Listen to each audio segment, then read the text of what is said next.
What's up guys? For today's video, I will show you the freshwater generator maintenance.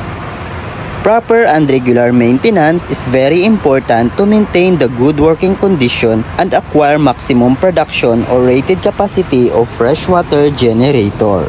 The maintenance are the following: cleaning of condenser tubes,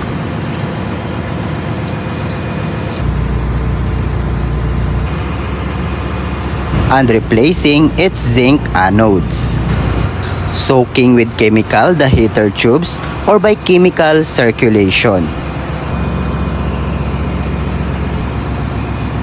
Also inspect for clogging of tubes, cleaning of sight glass and checking its gasket,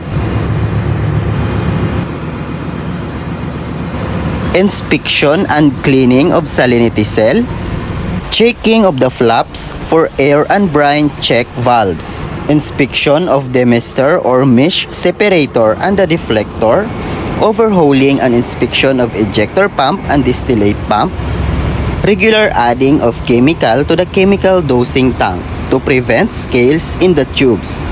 And after stopping the freshwater generator, drain the seawater inside of the heater and replace it with fresh water.